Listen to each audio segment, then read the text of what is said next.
أب تفرلي وانن كنتاتن كوينكم مدراتنا بمكتال تركبوا زخبركم تملكتي كميتش أنحهم من حزي زبطحنا قدسنا وانا والمعبالسات حزنا لكم دما قريبنا لنا مدراتنا هتكتاتلو كم تلمود لايك شير سبسكرايب دا قبركم بتسبب كتكونينا نعدمكم زلنا حزينا بزرزرا مكنبل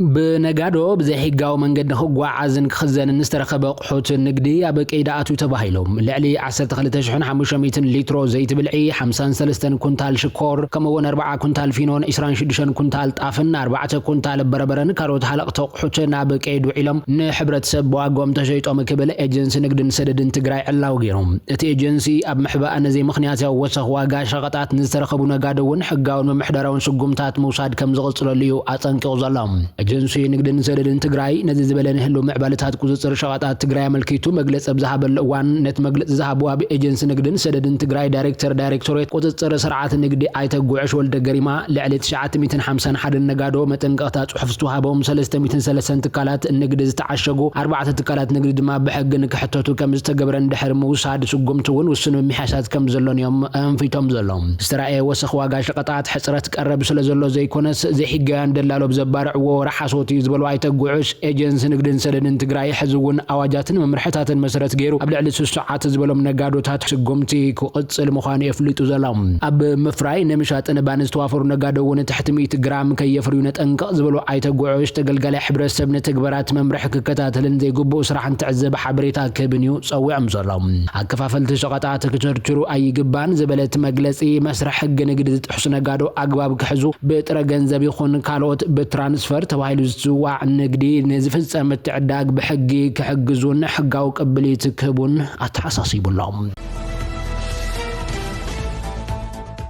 حبريتنا قصر اللهم أب مبراق أفريقيا تأفاف خونتات سفينو لبزل وان صمدو كتناخر قل دبلوماسيا وان أكرات سويم اللهم اتي أب منقح وحات نقدفن بأفنياتاتهم كم تجمر زنقر اللو مسرح صمدو أبزحز وان علو دي ويس يلن زبل حطو بسفح بزلع علو لزل وان لو مقند ما بوغن تقراي أب مع خنزينا بمقراب أي تفساس قدو ما قداس النت صمدو كقل تسمع اللهم اتنكو مواسوز بتقراي صمدو مس إيرترا متنخاري كبل دمان باسادر فساس قدو مكزارب تسمع اتي بزحلف مس براخ شو دتباله معخن زي تجبرق على محتت اب تجراين ايرتران كم تجمر زنقرلو زعبا صمدو كمعبل كم زلو اب تقال محتتي تقشو زلم تجراي بزحزو واناتياتو كاب زلا مواطر نموصا مس ايرترا صمدو مقصال انكم مارط يزبلتن باسادر بوغن كلتيو منغستات ودعو فلطو مهاب نتجراينا بحدغا زتبو مخانو بتزلو اغباب كتناخرالو كبل دغافو غليصلام لتي يزبታት ابدوبات بمرخابن بسلام ناي منبار زلو باغ كنصبارق مخالو اب لعلتهم መንግስታት ጽንቶ ዝሕድር ጽቡቕ ጅማሮ ይክብል ድማ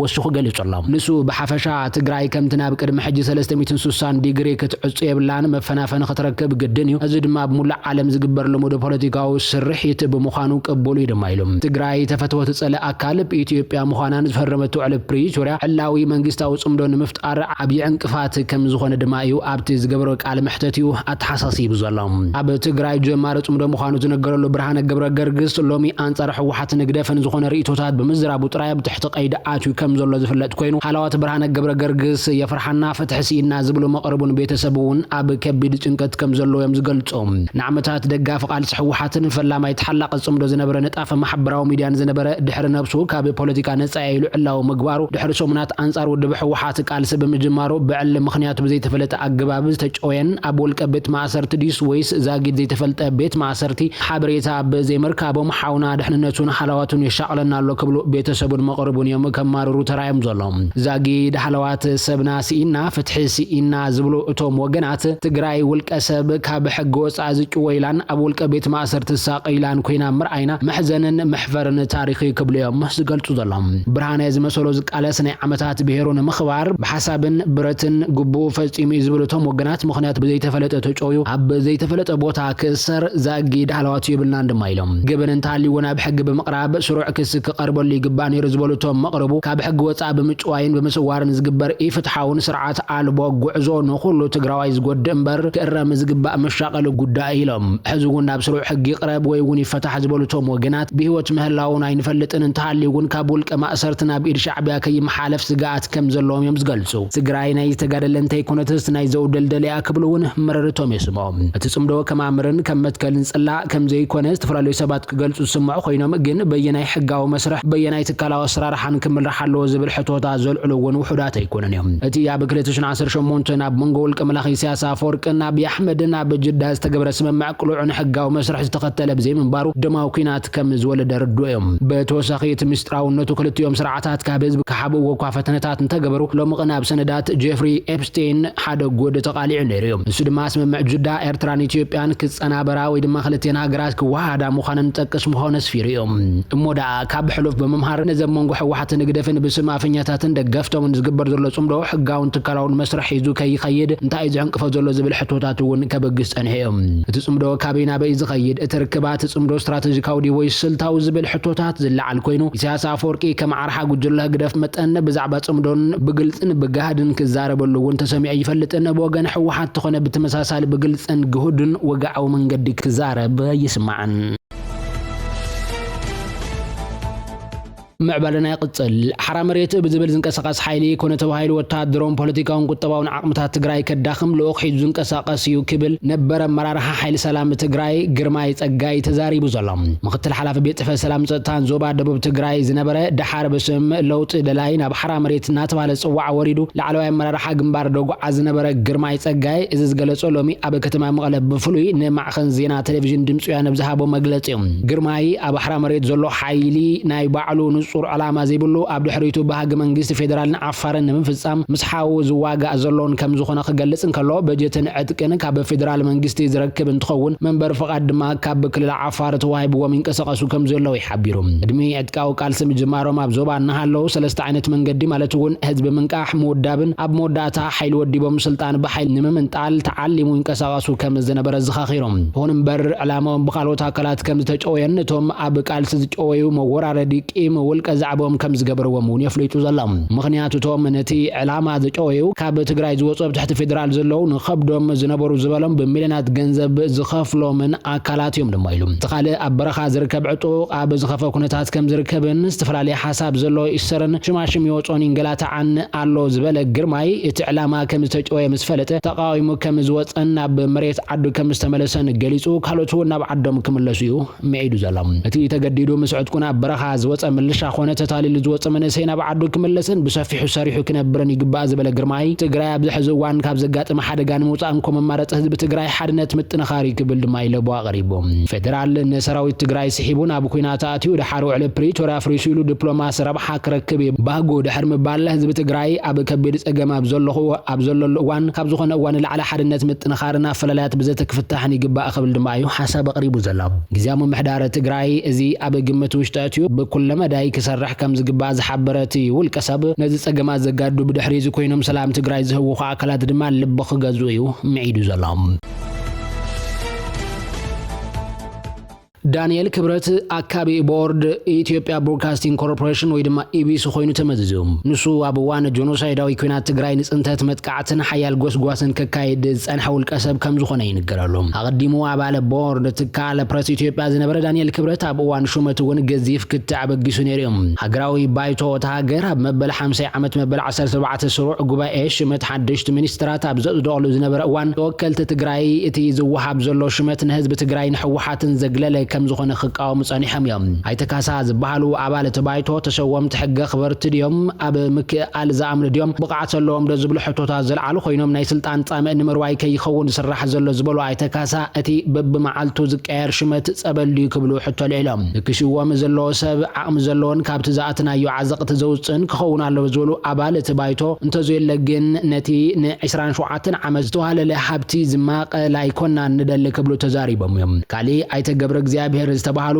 ኣባል ዝነበሩ ድማ እታ ሃገር ኣብ ዓቢ ጸገማት ያናሃሎት እቲ ባይቶ ኣብዚ ክሰርሕና ተገባኦ ሽመታ ምፍራስን ምጽዳቅን ይውዕል ኣሎ ክብሉ ቅሬታ መስሙዖም ዝዝከር እዩ ብተወሳኺ ገለ ኣባላት ባይቶ ኢትዮጵያ ኣብ ልዕሊ ኣባል ቦርድ ትካል ፕረስ ኢትዮጵያ ኮይኑ ክሽዮም ዝቐረበ ዳንኤል ክብረት ተቃውሞታት ዘስምዑ ኮይኖም ኣብ ልዕሊ ዳንኤል ክብረት ሓያል ቅሬታ ስለ ዝቐረበ ድማ እቲ ጉዳይ ተፈልዩ ክረአ ተገይሩ ነይሩ እዩ ብፍላይ ዶክተር ገመዳ ዝተባሃሉ ኣባላት ባይቶ ዳንኤል ክብረት ዝተባሃሉ ውልቀ ሰብ ማዕርነት ሃይማኖታት ዘይቅበል ኣብ ልዕሊ ናይ ካልኦት ሃይማኖታት ጎስጓስ ዘካይድ ኣብ መንጎ ዜጋታት ምክፍፋል ክፍጠር ዝሰርሕ ሰብ እዩ ናይ ዝትካል ኣባል ቦርድ ክኸውን ምቕራቡ ንርእሱ ዘሰክፍ እዩ ክብል ድማ ይስማዕ ብምስሊ ዝተደገፈ ከይተረፈ መረዳእታ ከም ዘቕረቡን እንታይ ከይተምጽኦ ብዝብል ፋሉልነት ዳንኤል ክብረት ይሽወም ከም ዘሎን እቲ ኣባል ወሲኹ እዩ ዝቃወም ካልእ ኣባል እቲ ባይቶ ዝኾነት ወይዘሮ ጽዋሃብ ታደሰ ዳንኤል ክብረት ሃገር ክክብ ድዩስ ሃገር ከፍርስ ይሽወም ዘሎ ዝብል ተቃውሞ ብምስማዕ ብሓፈሻ እቲ ኣዋሃባ ስልጣን ወዳድባን ዘይሕጋውን ካብ ዘይሕጋዊ ውድብን ዝብል ርእቶ እውን ኣቕሪባ እያ ዳንኤል ዝተዛረበሉ ምስሊ